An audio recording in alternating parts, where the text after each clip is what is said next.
رسوله الكريم اما بعد فاعوذ بالله من الشيطان الرجيم بسم الله الرحمن الرحيم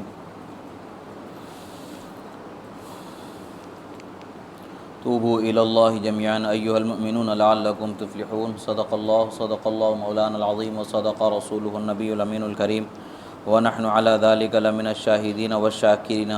والحمد للہ رب العالمین۔ ایک مرتبہ درود شریف پڑھ لیں۔ اللہم صلی علی سیدنا نبینا مولانا محمد عدد ما فی علم اللہ صلاۃ دائمۃ بدوام ملک اللہ وعلی آلہ واصحابہ اجمعین۔ ایک مرتبہ اور نبی اور آل نبی پر درود شریف پڑھ لیں۔ اللہم صلی علی سیدنا نبینا مولانا محمد عدد ما فی علم اللہ صلاۃ دائمۃ بدوام ملک اللہ وعلی آلہ واصحابہ اجمعین۔ اللہ رب العزت کا بے پناہ شکر و احسان کہ اللہ رب العزت نے ہمیں اس کے حبیب صلی اللہ تعالیٰ علیہ وسلم کا سچا چاہنے والا، سچا دیوانہ بنایا، ان کے طریقے پر، ان کی شریعت پر چلنے والا بنایا، اس کے حبیب صلی اللہ تعالیٰ علیہ وسلم سے اور آپ کی آل و اصحاب سے سچی محبت رکھنے والا بنایا، اولیاء صالحین سے سچی محبت رکھنے والا بنایا۔ یہ اللہ تبارک و تعالیٰ کا بے پناہ شکر و احسان ہے، اس لیے کہ اللہ جس بندے کو اپنی بارگاہ میں مقرب رکھتا ہے، جس بندے کو اپنی بارگاہ میں محبوب رکھتا ہے، اس بندے کی محبت کو خود اللہ تبارک و تعالیٰ مومنوں کے دلوں میں اتار دیتا ہے۔ یہ اللہ تبارک و تعالیٰ کا اکرام ہے، انعام ہے، افضال ہے کہ اللہ تعالیٰ نے ہمیں اس کے محبوب بندوں کی محبت عطا فرمائی۔ عزیزان محترم، جس طریقے سے اللہ تبارک و تعالیٰ کے مخلوق میں اس کے بندے محبوب بندے ہیں، ان کی محبت ہمارے لیے باعث نجات ہے، ایسے ہی اللہ تبارک و تعالیٰ نے کچھ مہینے، کچھ دن ہمارے لیے ایسے بنائے ہیں کہ جس سے محبت رکھنا اور جس میں اللہ تبارک و تعالیٰ کی اطاعت و فرمانبرداری کرنا، یہ ہمارے لیے باعث نجات ہے۔ جیسا کہ رمضان المبارک کا وہ مہینہ، شعبان المبارک کا وہ مہینہ، رجب المرجب کا وہ مہینہ، اسی طریقے سے اللہ تبارک و تعالیٰ نے جو برگزیدہ مہینے، عزت و حرمت والے مہینے بنائے ہیں، قرآن مجید میں جس کا ذکر اللہ تبارک و تعالیٰ نے فرمایا کہ اللہ تعالیٰ نے حرمت والے یعنی شان و عظمت والے مہینے بنائے ہیں، ان مہینوں کی شان و عظمت کا اعتراف اور ان شان و عظمت والے مہینوں میں اللہ کی حکم کی پابندی کرنا، اللہ کی اطاعت کرنا، یہ ہمارے لیے باعث نجات اور ذریعہ غفران ہے۔ شعبان المعظم کے مہینے میں اللہ کے رسول صلی اللہ تعالیٰ علیہ وسلم کا معمول ہوا کرتا تھا، بلکہ رجب کا مہینہ جیسے ہی داخل ہوتا، اس مہینے سے رمضان المبارک کی آمد کا احترام اور اس کی طرف ترغیب اور توجہ دلانے کا رسول اللہ صلی اللہ تعالیٰ علیہ وسلم کا سلسلہ شروع ہو جاتا تھا۔ رسول اللہ صلی اللہ تعالیٰ علیہ وسلم سے جو مذکور احادیث مبارکہ میں دعائیں ہیں، ان میں سے ایک دعا یہ ہے کہ اللہ کے رسول صلی اللہ تعالیٰ علیہ وسلم ارشاد فرمایا کرتے تھے، اللہم بارک لنا فی رجب و شعبان و بلغنا رمضان۔ یہ رسول اللہ صلی اللہ تعالیٰ علیہ وسلم کی دعائیں تھیں، یعنی اللہ تبارک و تعالیٰ سے رمضان کی آمد سے پہلے ہی اپنے لیے برکت کا طلب کرنا اور رمضان کے مہینے کی زندگی مل جائے، اس کا طلب کرنا یہ رسول اللہ صلی اللہ تعالیٰ علیہ وسلم نے سکھایا۔ یعنی رمضان کی آمد سے پہلے بندے کے لیے چند چیزیں جو ضروری ہیں وہ کرنے کی، وہ چیزوں میں سے ایک یہ ہے کہ ہم جس مہینے میں ہیں، چاہے وہ رجب کا مہینہ ہو، چاہے وہ شعبان کا مہینہ ہو، اس مہینے میں اللہ تبارک و تعالیٰ سے برکت کا طلبگار ہونا ہے۔ دوسرے یہ کہ اللہ کے رسول صلی اللہ تعالیٰ علیہ وسلم نے جو سکھایا کہ رمضان کی زندگی مل جائے، رمضان کے مہینے تک ہمیں زندگی کی مہلت مل جائے، یہ طلب کرنا رسول اللہ صلی اللہ تعالیٰ علیہ وسلم نے سکھایا۔ تو لہٰذا سنتوں میں سے ایک سنت یہ ہے کہ شعبان کے مہینے میں بالخصوص برکت کا طلب کرنا، اور شعبان اور رجب کے مہینے میں بالخصوص برکت کا طلب کرنا، اور بالخصوص رمضان المبارک کی زندگی کی دعا کرنا رسول اللہ صلی اللہ علیہ وسلم نے سکھایا، تاکہ رمضان المبارک کی جو برکتیں ہیں، جو نعمتیں ہیں، اس کے متعلق سے توجہ کی جائے کہ امام ابن رجب حنبلی رحمۃ اللہ تعالیٰ علیہ جو ہے اس حدیث مبارکہ کا جب ذکر کرتے ہیں، ایک حدیث مبارکہ کا وہ ذکر کرتے ہیں یعنی رسول اللہ صلی اللہ تعالیٰ علیہ وسلم نے رسول اللہ صلی اللہ تعالیٰ علیہ وسلم کا ایک معمول تھا کہ شعبان کا مہینہ جیسے جیسے گزرتا جاتا، رمضان المبارک کے جس قدر بندے قریب ہوتے جاتے، رمضان المبارک کی اہمیت کو رسول اللہ صلی اللہ تعالیٰ علیہ وسلم لوگوں کے سامنے اجاگر کرتے۔ انہی میں سے ایک حدیث مبارکہ ہے جسے امام نسائی نے بیہقی شریف میں روایت فرمایا ہے۔ حدیث مبارکہ کیا ہے کہ قبل ایام من رمضان ان من اکبر نعم اللہ علی العبد توفیقہ، فرماتے ہیں کہ سنو، اللہ کے رسول صلی اللہ تعالیٰ علیہ وسلم کا ایک معمول ہوا کرتا تھا کہ رمضان المبارک کے کچھ دن پہلے سرکار مدینہ صلی اللہ علیہ وسلم لوگوں کو یہ توفیق حدیث مبارکہ فضائل کے سناتے ہوئے بیان فرماتے ہیں کہ لوگوں سنو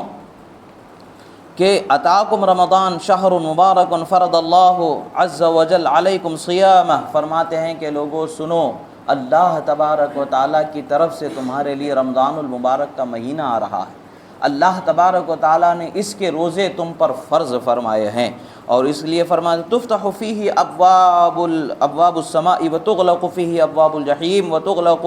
فیہ وتغل فیہ مردۃ الشیاطین، فرماتے ہیں کہ رسول او کما قال، رسول اللہ صلی اللہ تعالیٰ علیہ وسلم فرماتے ہیں کہ سنو، اس میں آسمان کے رحمت کے دروازوں کو کھول دیا جاتا، ایک روایت میں آتا ہے کہ جنت کے دروازوں کو کھول دیا جاتا، اور پھر فرماتے ہیں کہ جہنم کے دروازوں کو بند کر دیا جائے گا، اور سرکش شیاطین کو قید کر دیا جائے گا، بیڑیوں میں ڈال کر کے جکڑ کر کے انہیں سمندر کی گردابوں میں تہوں کے اندر انہیں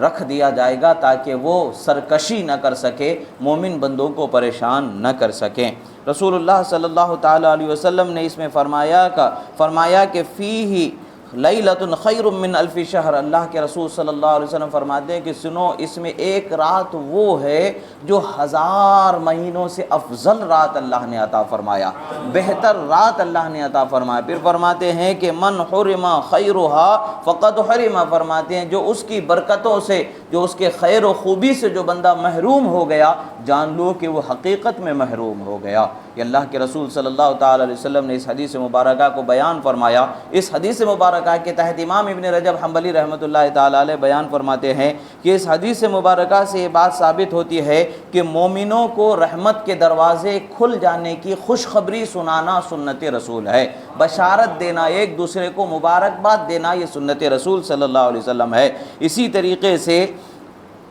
جو جہنم کے دروازوں کو بند کر دیا جاتا ہے، اس جہنم کے دروازے بند کر دیے جانے کی بشارت اور خوشخبری سنانا بھی سنت رسول ہے۔ یعنی پتہ چلتا ہے کہ جن دنوں میں اللہ تعالیٰ کی رحمتیں، برکتیں بندوں کے لیے ملنے والی ہیں، ان برکتوں کو دوسرے بندوں کو سنانا اور بشارتیں دینا، خوشخبریاں سنانا، یہ سنت رسول صلی اللہ تعالیٰ علیہ وسلم سے ہے۔ اللہ کے رسول صلی اللہ تعالیٰ علیہ وسلم کی اس حدیث مبارکہ کے تحت یہ پتہ چلتا ہے کہ مومن کا ایک دوسرے کے لیے اللہ کی رحمتوں کے بشارتیں، خوشخبریاں سنانا سنت رسول صلی اللہ تعالیٰ علیہ وسلم سے ہے۔ اللہ کے رسول صلی اللہ تعالیٰ علیہ وسلم نے فرمایا، جیسا کہ حدیث مبارکہ میں آیا کہ رسول اللہ صلی اللہ تعالیٰ علیہ وسلم نے سب سے پہلے لوگوں کو یہ بتانا ہے کہ رمضان المبارک کا کیسا مہینہ آ رہا ہے، اس مہینے کی عظمتوں کو سنایا گیا۔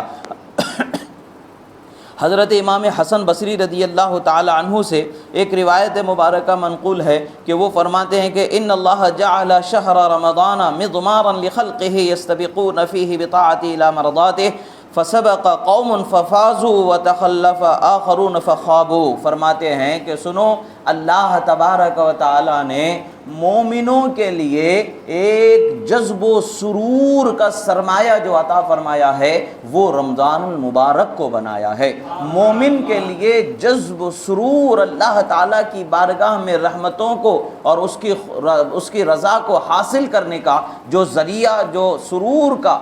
ایک بہترین عظمت والا، عظیمت والا جو وسیلہ، جو سہارا عطا فرمایا ہے وہ رمضان المبارک کا مہینہ ہے۔ اس سے بندہ، لوگوں کو اللہ تعالیٰ نے جو عطا فرمایا ہے اس سے کیا ہوتا ہے کہ بندہ اس کے ذریعے اللہ کی رحمت کو حاصل کرتا ہے، اطاعت و فرمانبرداری پر پابند ہوتا ہے، یہاں تک کہ وہ اللہ کی رضا کو پا لیتا ہے۔ اور جو بندہ اس میں اللہ کی رضا کو پا لیتا ہے اس بندے کے لیے رحمتیں ہیں، نعمتیں ہیں، اور وہ بندہ کامیاب ہو جاتا ہے۔ اور جو بندہ اس مہینے کی عظمتوں سے اپنے آپ کو دور کر لیتا ہے، اللہ کی رحمتوں سے اپنے آپ کو دور کر لیتا ہے، اور اللہ کی اطاعت و فرما برداری سے اپنے آپ کو دور کر لیتا ہے، گویا کہ وہ بندہ نقصان اٹھانے والا، ناکام ہونے والا، خائب و خاسر ہونے والا بندہ ہو جاتا ہے۔ فرماتے ہیں کہ تعجب تو اس دن ہوگا جب جو کامیاب بندے ناکام لوگوں پر مذاق کے طرح پر یعنی ہنسی بنائیں گے، یعنی جب حشر کے میدان میں جب اللہ تعالیٰ کی بارگاہ میں حساب و کتاب ہوگا، روزے دار کو روزے کا بدلہ عطا فرمایا جائے گا، اس کی رضا سے سرفراز فرمایا جائے گا، جہنم سے بچنے کا مژدہ سنایا جائے گا، جنت کی اعلیٰ نعمتوں کو پا لینے کا مژدہ سنایا جائے گا، خوشخبری سنائی جائے گی۔ اس وقت پر جنہوں نے رمضان المبارک کو ضائع کر دیا، جنہوں نے رمضان المبارک کو گنوا دیا، جنہوں نے رمضان المبارک کی عظمتوں کو اپنے اطاعت و فرما برداری کی نہ کر کے جو غفلت گزاری، اس غفلت کا حال ہوگا، وہاں پر تو وہ حرمہ نصیبی کے حال میں افسوس کرتے ہوں گے، مگر وہ خوشی کا اظہار کر رہے ہوں گے جو اس مہینے میں کامیاب ہو چکے ہیں۔ یاد رکھیں، روزہ جو رکھا جائے گا وہ صرف اور صرف اللہ کی رضا کے لیے رکھا جائے گا، دنیا کو دکھانے کے لیے، لوگوں کو دکھانے کے لیے، اس لیے نہیں کہ یہ روزے دار ہے لوگوں میں مشہور ہو جائے، اس لیے نہیں کہ یہ اطاعت گزار و متقی و فرما بردار ہے لوگوں میں مشہور ہو جائے، اس لیے ہرگز نہیں۔ اور روزے دار کو بدلہ صرف اور صرف اللہ تعالیٰ ہی عطا فرمانے والا ہے، اور اللہ تعالیٰ اپنی شان کے مطابق عطا فرمائے گا۔ سب سے ادنا جو درجہ ہے، سب سے ادنا جو سب سے کم ترین ہم سمجھ سکتے ہیں، وہ جو جزا وہ بدلہ کیا ہے؟ الصوم جنۃ من النار۔ فرمایا کہ اللہ کے رسول صلی اللہ علیہ وسلم نے کہ روزہ انسان کو جہنم سے بچانے والی ڈھال اللہ نے بنایا ہے۔ جیسے میدان جنگ میں تلوار کے کاٹنے سے ڈھال انسان کو بچا لیتی ہے، تیر کے پار ہو جانے سے انسان کو ڈھال بچا لیتی ہے، ویسے ہی جہنم کی آگ کے جلانے سے بچانے والی ڈھال اللہ تبارک و تعالیٰ نے رمضان المبارک کے روزوں کو بنایا ہے۔ رسول اکرم صلی اللہ تعالیٰ علیہ وسلم کا یہ فرمان ہمیں بتاتا ہے کہ اللہ کے رسول صلی اللہ تعالیٰ علیہ وسلم کا یہ طریقہ ہمیں بتاتا ہے کہ رمضان المبارک کی آمد سے پہلے خود کو رمضان المبارک کے اطاعت و فرما برداری کے لیے تیار کر لینا ضروری ہے، اور اپنے اخلاق و کردار کی طرف توجہ کرنے کی ضرورت ہے۔ جیسا کہ اولیاء فرماتے ہیں کہ لوگوں سنو، اپنے آپ میں ایک دوسرے کو رمضان المبارک کی تیاری کرنا ہے۔ ہمیں رمضان المبارک کی تیاری کرنا ہے تو کیسے کرنا ہے؟ اپنی نیتوں کو پاکیزہ بنا لینا ہے، اپنے اخلاق و کردار کو پاکیزہ بنا لینا ہے، اپنے سے ہونے والی جو غلطیاں ہیں، گناہ ہیں، جو کوتاہیاں ہیں، ان سب سے سچی توبہ کرنا چاہیے، تاکہ حقیقت میں اللہ تبارک و تعالیٰ کی بارگاہ سے ہمیں کامیابی مل جائے، رحمت اور غفران کا مژدہ ہمیں مل جائے۔ یہ کب ملے گا؟ جب ہم اللہ تعالیٰ کی بارگاہ میں سچے دل سے توبہ کریں گے تو بخشے جائیں گے۔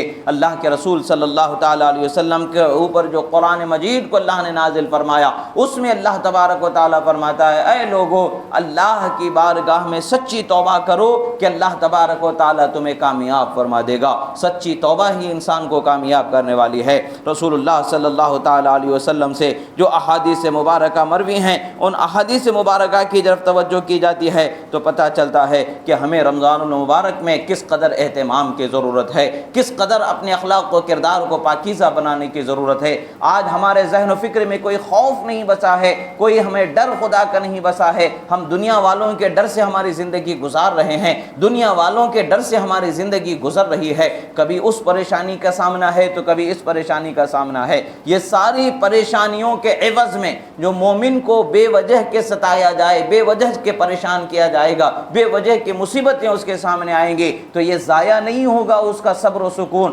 بلکہ اللہ تبارک و تعالی قیامت میں اس کا بدلہ اسے ضرور عطا فرمائے گا۔ مگر یاد رکھیں کہ ہم ان پریشانیوں کا بہانہ بنا کر کے، ان ایسی پریشانیوں کا جس کا بدلہ ہمیں مل رہا ہے، جس کے بدلے میں ہمیں ثواب مل رہا ہے، ان سب کا بہانہ بنا کر کے ہم اگر رمضان کی حقیقی نعمتوں سے اپنے آپ کو محروم رکھ لیں گے، اگر رمضان المبارک کے مہینے میں روزہ رکھنے سے اپنے آپ کو محروم کر لیں گے، تو یاد رکھیں کہ ایک روزہ اگر رمضان کا چھوڑ دیا جائے اور اس روزے کے بدلے میں پورا سال روزہ رکھ کر کے بھی گزارا جائے تو اس روزے کا بدلہ پورا نہیں ہوگا، اس روزے کا حق ادا نہیں کیا جائے گا۔ یاد رکھیں اللہ تبارک و تعالیٰ نے ہمارے لیے رحمت کے دروازوں کو کشادہ فرمانے کا ارادہ فرما لیا ہے۔ عظیمت والا مہینہ اللہ تعالیٰ ہمیں عطا فرما رہا ہے، اور اس مہینے کی ہر رات میں اللہ تبارک و تعالیٰ اعلان فرماتا رہتا ہے کوئی اللہ کا بندہ جو اس کی طرف رحمت کا طلبگار بن کر کے اپنے دامن کو پھیلائے تاکہ اس کے دامن کو بھر دیا جائے، ہے کوئی مغفرت طلب کرنے والا اسے مغفرت عطا فرما دی جائے،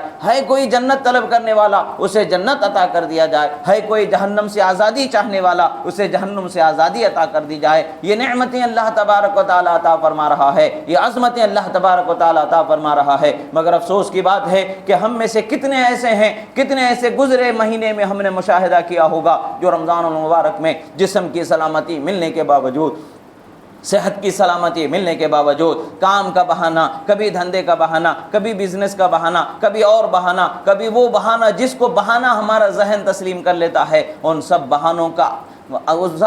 کی آڑ لے کر کے رمضان کی اطاعت سے، رمضان المبارک میں روزہ رکھ کر کے اپنے آپ کو رحمت کا حقدار بنانے سے محروم کر لیا جاتا ہے۔ کسی کو بیڑی کی عادت ہے تو یہ سمجھتا ہے کہ میری عادت چوک نہیں رہی ہے اس لیے میں رمضان میں روزے نہیں رکھ سکتا ہوں، رمضان کے روزے چھوڑ دیتے ہیں۔ کسی کو کوئی عادت ہے اس کی وجہ سے چھوڑ دیا جا رہا ہے، کسی کو کوئی عادت ہے اس کے لیے چھوڑ دیا جا رہا ہے۔ یہ ساری چیزیں یہ حرمہ نصیبی کی طرف لے جانے والی ہیں۔ اللہ تبارک و تعالیٰ تو ہمارے لیے رحمت کے دروازوں کو کشادہ رکھا ہے، اللہ نے مومنوں کو جکڑ کر کے نہیں رکھا ہے، ان پر ظلم نہیں کیا ہے۔ ہاں بیماری ایسی ہے کہ جس بیماری سے جان جانے کا خدشہ ہے یا انسان کا طویل عرصے تک بیمار رہنے کا خدشہ ہے، اندیشہ ہے، سنبھل نہ پانے کا اندیشہ ہے، اور مسلم ڈاکٹر اس کو یہ مشورہ دیتے ہیں کہ اگر تمہارے روزہ رکھنے سے تمہاری بیماری کا یہ حال ہے کہ بڑھ جائے گی، اس حال کو پہنچے گی کہ تمہارے جان کا خطرہ لاحق ہو سکتا ہے یا تمہارے جسم کے کسی عضو کے تلف ہو جانے کا خطرہ لاحق ہو سکتا ہے،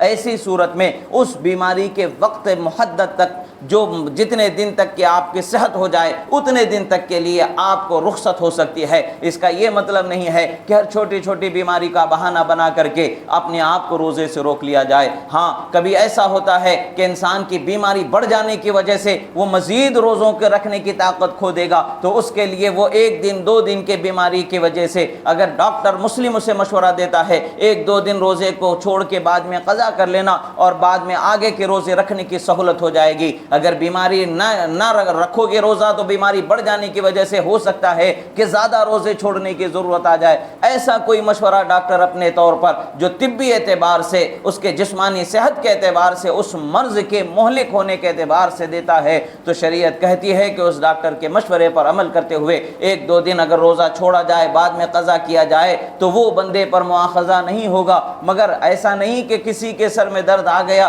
چھوٹی سی ایک گولی سے وہ سر کا درد جا سکتا تھا مگر اس کا بہانہ بنا کر کے روزہ چھوڑ دیا۔ ہلکا سا پھلکا سا بخار آ گیا جو دوا کے ایک دو گولی کھانے سے کم ہو جا سکتا تھا مگر اس کا بھی بہانہ بنا کر کے روزہ چھوڑ دیا گیا۔ اس طریقے سے ایک مزاج بنایا گیا ہے۔ اللہ اور اس کے رسول کے قانون کی جو سہولتیں ہیں ان سہولتوں کو اپنے لیے ڈھال بنا کر کے یا راستہ بنا کر کے نافرمانی کی طرف آگے بڑھ جانا، یہ بھی اللہ تعالیٰ کی بارگاہ میں جواب دہ ہونے کا سبب ہوگا۔ سوال ہوگا کہ جواب دیا جانا پڑے گا، جب جواب نہ بن پڑے گا قیامت کے دن اللہ کے غضب کا سامنا ہوگا۔ یاد رکھیں اللہ تبارک و تعالیٰ نے ہمارے لیے رحمتوں کے راستے ضرور رکھے ہیں، سہولتوں کے راستے ضرور رکھے ہیں، مگر اس کا یہ مطلب نہیں ہے کہ ہم ان سہولتوں کا غلط استعمال کر لیں، اس طریقے کو ہم ناجائز طریقے سے استعمال کر لیں تو اس کا ڈبل دوہرا گناہ ہمیں ہونے والا ہے۔ اللہ تبارک و تعالیٰ نے تو ہمیں جہنم سے بچانے کا راستہ عطا فرمایا ہے، ایسا نہیں ہونا چاہیے کہ ہم خود کو جہنم کے حقدار بنا لیں۔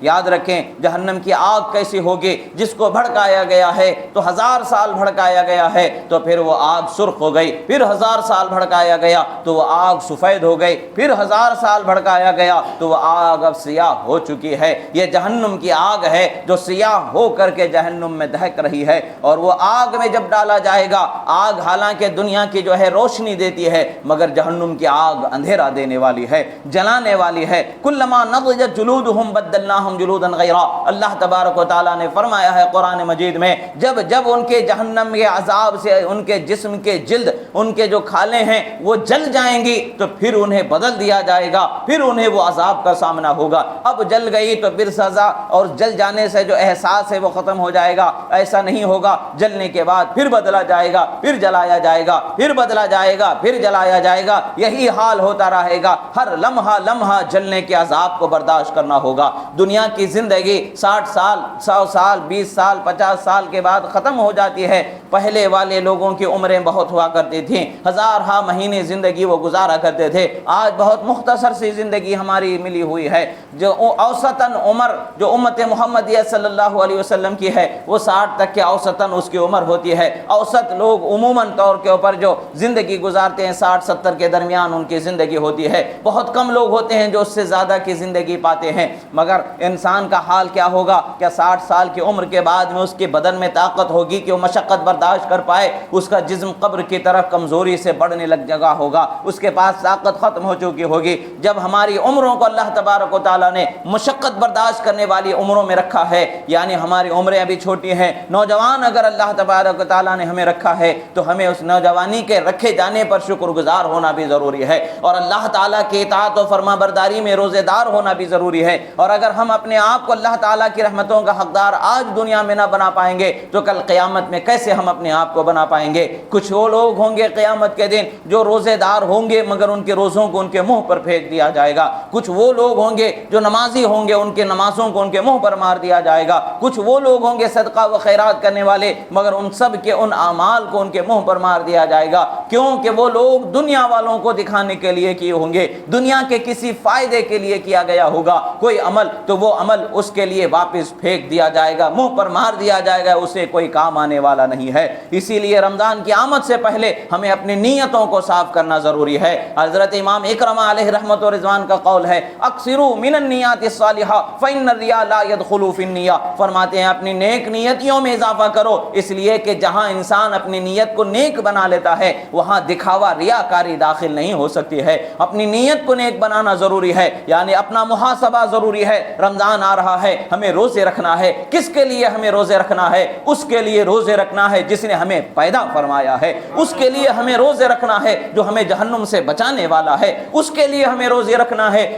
جو ہمیں جنت عطا فرمانے والا ہے، اس کے لیے ہمیں روزے رکھنا ہے جس نے ہمیں ایمان والا بنایا ہے، اس کے لیے ہمیں روزے رکھنا ہے جس نے ہمیں اپنا محبوب نبی عطا فرمایا ہے، اس کے لیے روزے رکھنا ہے جس نے ہمیں اپنا کلام قرآن مجید عطا فرمایا ہے۔ جب انسان اپنے دل میں اس چیز کا تہیہ کر لیتا ہے، اس چیز کا حوصلہ و ارادہ بنا لیتا ہے اور اپنی نیت کو صاف کر لیتا ہے تو اسے نہ اپنے جسم کی فکر ہوتی ہے، نہ اپنے بدن کی فکر ہوتی ہے، نہ دنیا والوں کی فکر ہوتی ہے، نہ کسی کے ستائش کی اسے فکر ہوتی ہے، نہ کسی کے سراہے جانے کی اسے خواہش ہوتی ہے، نہ کسی کے ستائے جانے کا اسے غم ہوتا ہے، نہ اسباب دنیا کے بنتے بگڑتے اسباب پر اس کی نظر ہوتی ہے، اس کی نظر تو رحمت للعالمین کو رحمت بنا کر کے بھیجے جانے والے رب العالمین کی طرف اس کی نظر ہوتی ہے۔ رب العالمین ہمارے لیے جو رزق عطا فرمانا چاہتا ہے وہ کوئی روک نہیں سکتا ہے، اس لیے کہ رزق دینے والی ذات تنہا وہی رب العالمین کی ذات ہے۔ اللہ کے رسول صلی اللہ علیہ وسلم فرماتے ہیں جیسے تم جتنا بھاگنا چاہو بھاگ لو،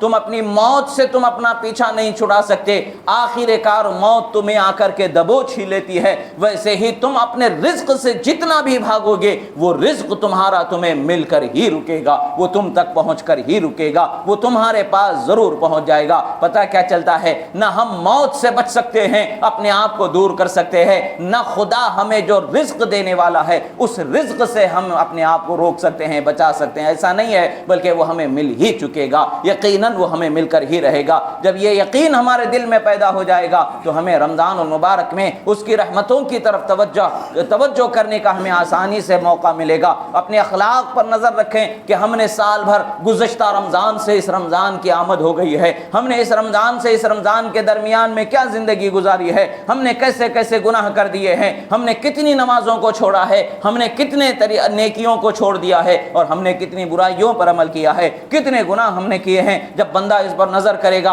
اپنی چھوٹی چھوٹی غلطی پر نظر کرے گا، اس کا دل تڑپ جائے گا، خدا کا خوف جب اپنے دل میں بسائے گا، رب العالمین کے خوف سے لرز جائے گا۔ اور یاد رکھیں، جو بندہ اللہ کے ڈر سے اس کی بارگاہ میں سچی توبہ کرتا ہے، اللہ تعالیٰ اس کی توبہ کو ضرور قبول فرماتا ہے۔ اور سچی توبہ کرنے والے کے لیے رسول اللہ صلی اللہ علیہ وسلم فرماتے ہیں التائب من الذنب کمن لا ذنب له، فرماتے ہیں کہ جو گناہ سے توبہ کرنے والا ہے، التائب من الذنب، جو گناہ سے توبہ کر لیتا ہے، کمن لا ذنب له، فرماتے ہیں وہ ایسا ہے جیسا کہ اس سے گناہ ہوا ہی نہیں ہے، اللہ تعالیٰ اسے ایسا پاک و ستھرا کر دیتا ہے۔ ہاں یاد رکھیں کہ وہ گناہ جو ہمیں بعد میں ہم سے، جیسے کہ نماز چھوڑ دیا جانا گناہ ہے، اگر نماز چھوڑ دینے پر ہم توبہ کریں گے تو وہ چھوڑنے کا گناہ تو بخشا جائے گا، مگر جو نماز ہم سے چھوٹی ہے وہ نماز ہم سے بخشی جائے گی، چھوٹ جائے گی، ایسا نہیں ہے، اس کی قضا کرنا ہم پر فرض رہے گا، اس کا قضا کرنا ہم پر ضروری رہے گا۔ اپنا حساب لگائیں، اپنی زندگی کا حساب لگائیں، کتنے دن ہمارے گزرے ہیں، ہم نے نمازیں کتنی پڑھی ہیں، اور ہم نے نمازوں کو قضا کتنا کیا ہے، گنتی لگائیں اور نمازوں کو قضا پوری کرنے کی کوشش کریں تاکہ اللہ کی بارگاہ میں مغفرت کے حقدار ہو جائیں۔ آج ہم سے سب سے بڑی غفلت یہی ہو رہی ہے کہ ہم نمازوں سے اس قدر غافل ہیں، اس قدر غافل ہیں، اللہ کی پناہ ہم اس کا بیان ہی نہیں کر سکتے ہیں۔ جمعے میں ایک مرتبہ نماز کو آ جانا ہم سمجھتے ہیں کہ ہم نے بہت بڑا محنت کا کام کر لیا ہے، بہت بڑا فرض ادا کر لیا ہے، ہم نے بہت بڑا حق ادا کر دیا ہے، مگر یاد رکھیں جس طرح سے جمعہ فرض ہے ویسا ہی فجر بھی فرض ہے، ظہر بھی فرض ہے، عصر بھی فرض ہے، مغرب بھی فرض ہے، عشاء بھی فرض ہے، ہر دن میں 5 وقت کی نمازوں کو اللہ تعالیٰ نے فرض فرمایا ہے۔ یاد رکھیں احادیث مبارکہ میں آیا ہے، مفہوم ہے کہ فرمایا گیا ہے کہ ایک وقت کی نماز کو چھوڑ دیا جانا، اس کے لیے اگر اللہ تعالیٰ اگر عذاب دینا چاہے 80 کروڑ 86 لاکھ برس کم و بیش جہنم میں جلا سکتا ہے۔ ایک دن کا ہم حساب نہیں لگا سکتے ہیں، ایک دن اپنے آپ کو جہنم میں نہیں رکھ سکتے ہیں۔ وہ جو جل کے خودکشی کرتے ہیں ان کے درد و تکلیف کو پوچھیں کہ جلنے کا کیا حال ہوگا، وہ خوب تمہیں بتائیں گے کیسا حال ہوگا، جبکہ یہ دنیا کی آگ ہے جو 70 دفعہ ٹھنڈی کر کے دنیا میں ڈالی گئی ہے، اس کے جلانے کا یہ حال ہے، تو اس سے 70 گنا زیادہ جلانے کی طاقت جس آگ میں ہے، اس کے جلانے کی تکلیف کیسی ہوگی، اس کا ہمیں کیا اندازہ ہو سکتا ہے۔ تو اس آگ سے اپنے آپ کو بچانے کی ضرورت ہے، آج ہمیں توبہ کرنے کی ضرورت ہے، جو غفلت ہوئی اس غفلت سے توبہ کرنے کی ضرورت ہے، اور اللہ تبارک و تعالی جب بندہ سچی توبہ کرتا ہے تو اسے نیک توفیق بھی عطا فرما دیتا ہے۔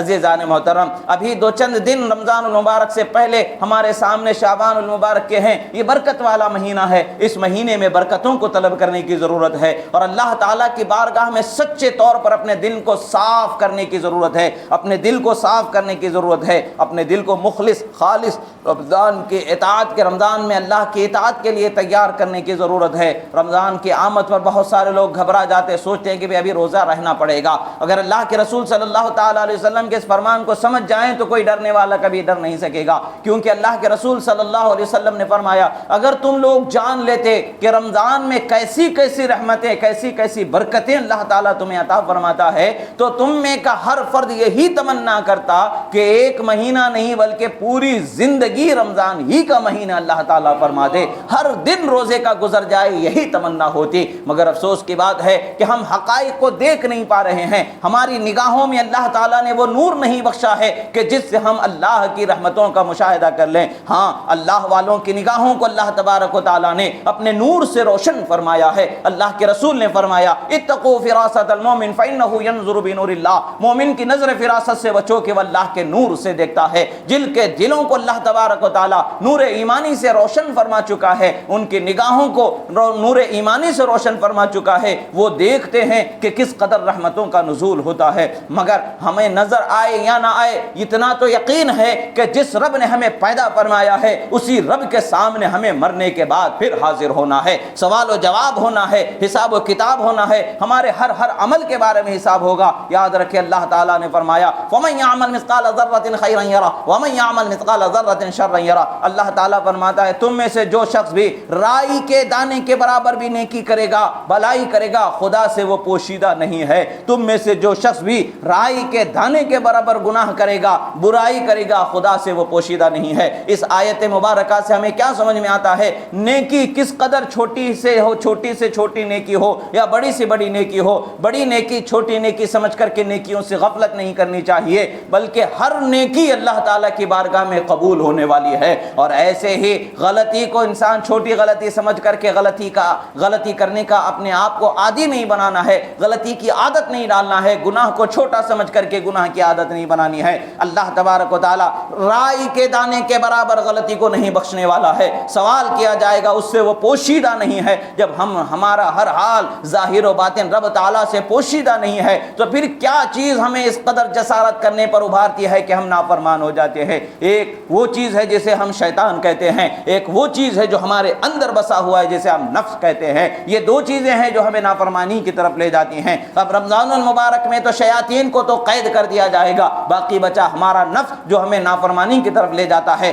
اسی نافرمانی کی طرف لے جانے والے نفس کو کچلنے کے لیے اللہ تبارک و تعالیٰ نے یہ روزے عطا فرمائے ہیں۔ اللہ تبارک و تعالیٰ کا فرمان ہے قد افلح من تزکا وذکر اسم ربہ فصلی، وہ بندہ جو اپنے آپ کو روزہ رکھ کر کے پاک کر لیتا ہے، یعنی نفس کی سرکشی سے، نفس کی بہکاوے سے، نفس کی برائیوں سے اپنے آپ کو روزے کے ذریعے وہ پاک کر لیتا ہے، وذکر اسم ربہ فصلی، اور اپنے رب کا ذکر کرتے ہوئے، تکبیر کہتے ہوئے وہ عید کی نماز ادا کر لیتا ہے، گویا کہ اللہ تبارک و تعالیٰ اس بندے کو کامیاب بنا دیتا ہے۔ کامیابی ملنے کا دروازہ ہمارے سامنے ابھی رمضان المبارک سے کشادہ ہو جائے گا۔ جب رمضان ختم ہو جائے گا، رمضان المبارک کی رحمت کے دروازے بند ہو جائیں گے، انعام ملنے کا عید کی رات میں فیصلہ ہوگا۔ اس دن اگر ہمارا فیصلہ مومن وہ بندے جن کو اللہ نے انعام کا حقدار بنایا ہے ان میں ہو جائے تو ہماری قسمت ہے، ہماری کامیابی ہے۔ خدا نخواستہ اگر اس دن بھی ہمارا ان بندوں میں شمار نہ کیا جائے بلکہ محروم بندوں میں شمار ہو جائے تو کیا حال ہمارا ہوگا؟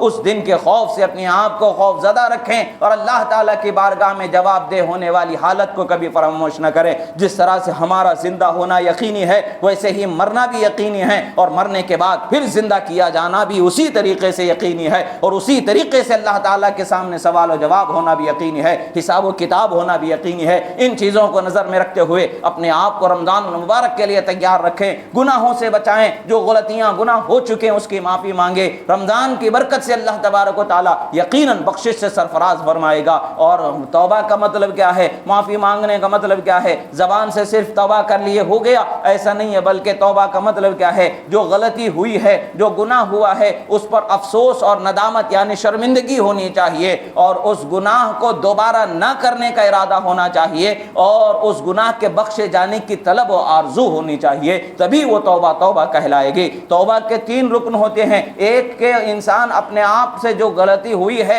اس پر نادم و شرمندہ شرمسار رہے، دوسری یہ کہ دوبارہ اس غلطی کو نہ کرنے کا اٹل مضبوط ارادہ بنائے، اور تیسری یہ کہ جو بھول، جو غفلت، جو غلطی ہو چکی ہے اس کو بخش دیے جانے کی طلب ہوتی ہے۔ توبہ کا یہ مفہوم ہوتا ہے۔ توبہ کا یہ مطلب نہیں کہ صرف زبان سے استغفر اللہ کہہ لیا یا توبہ کہہ لیا یا اپنے کلے پر 2 ہاتھ لگا لیے ہو گیا توبہ ہو گئی، نہیں، توبہ کا مطلب یہ نہیں ہے، بلکہ یہاں تو اور توبہ سے مذاق بنانے کا مسئلہ ہو جائے گا۔ وہ جو اپنے کیے ہوئے پر نادم ہی نہیں ہے تو کس چیز کی معافی اسے ملنے والی ہے؟ گناہ کرنے کے بعد بھی انسان مغرور رہے گا اور سرکشی کی حالت رکھے گا تو کس پر اسے معافی ملنے والی ہے؟ معافی اسے ملتی ہے جو نادم ہوتا ہے، جو رب تعالیٰ کی بارگاہ میں شرمسار ہو کر کے ندامت کے آنسو اپنی نگاہوں سے بسائے گا، رب تعالیٰ ضرور اسے اپنے رحمت کے عظمت سے رفعت عطا فرمائے گا، بلندی عطا فرمائے گا۔ عزیزان محترم، آنے والے مہینے کو انشاءاللہ ممکن ہے کہ رمضان المبارک کا پہلا دن ہمارے لیے جمعہ کا دن ہی ہو سکتا ہے، چاند نظر آ جانے کی صورت میں۔ عزیزان محترم، یاد رکھیں اللہ کی رحمتیں ہمیں ملنے والی ہیں، اللہ کی برکتیں ملنے والی ہیں، اس کے لیے اپنے آپ کو تیار کرنے کی ضرورت ہے، غفلت سے دور ہونے کی ضرورت ہے، اپنے ذہن و فکر کو رب تعالیٰ کی اطاعت و فرما برداری کے لیے تیار کرنے کا یہ وقت ہے۔ اس وقت کو غنیمت جانیں اور اپنے آپ کو تیار کریں۔ اللہ تبارک و تعالیٰ سے دعا ہے جو کہا گیا سنا گیا، کہنے میں سننے میں جو غلطی ہوئی اللہ تعالیٰ اسے معاف فرمائے، جو حق و صحیح کہا گیا ہمارے سینوں میں محفوظ محفوظ فرمائے، ہمیں نیک عمل کی توفیق عطا فرمائے۔ پروردگار ہمارے گناہوں کو معاف فرما، ہماری خطاؤں کو معاف فرما، ہماری نیکیوں کو قبول فرما، مزید نیکیوں پر پابندی کی توفیق عطا فرما، نمازوں کو قبول فرما، نمازوں کو قضا نہ کرنے کی توفیق عطا فرما۔ پروردگار ہمیں روزے دار بننے کی توفیق عطا فرما، روزے دار ہونے کی طاقت و قوت عطا فرما۔ پروردگار ہمیں ہماری بری عادتوں سے نفرت و چھٹکارا عطا فرما، تیری اطاعت و فرما برداری کی سچی توفیق نصیب فرما۔ پروردگار جو پریشان حال ہے ان کی پریشانیوں سے انہیں نجات عطا فرما، جو بیمار ہے انہیں شفائے کاملہ و عاجلہ عطا فرما، جو قرض دار ہے انہیں بار قرض سے سبکدوشی عطا فرما۔ پروردگار ہم خطا کار ہیں مولا، تو اپنی رحمت سے ہمیں سرفراز فرما۔ پروردگار جس کے دل میں جو جائز تمنا ہے ان تمناؤں کو پوری فرما، جو بے اولاد ہیں صاحب اولاد فرما، جن کے اولاد ہیں ان کے اولاد کو نیک با اخلاق با کردار فرما۔ اقول قولی ھذا استغفر اللہ لی ولکم ولسائر المؤمنین وما علینا الا البلاغ المبین برحمتک یا ارحم الراحمین۔